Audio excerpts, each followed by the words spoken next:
Vous vous préparez à tenir une conversation difficile, vous repoussez le moment, vous attendez d'être dans le bon état d'esprit.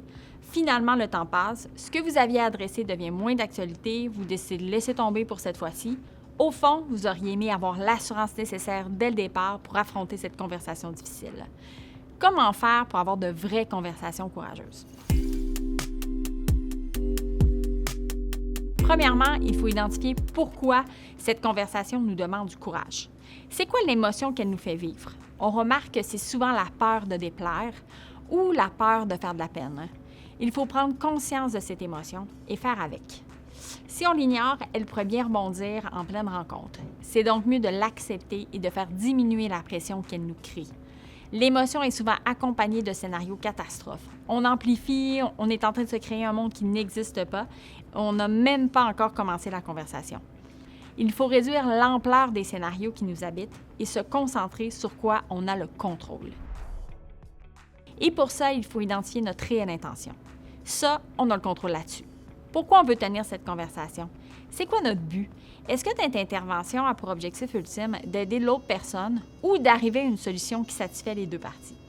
Si c'est l'une de ces deux options, c'est déjà un meilleur mindset à avoir. C'est bien mieux que de vouloir changer l'autre ou d'être concentré à vouloir que la situation arrête sans vision pour l'avenir. L'intention, c'est quelque chose de pur, c'est sans malice. Quand on a le focus sur notre intention, on est plus capable de faire avec l'émotion. Nommer dès le début de la rencontre notre intention à l'autre augmente nos chances de réussite.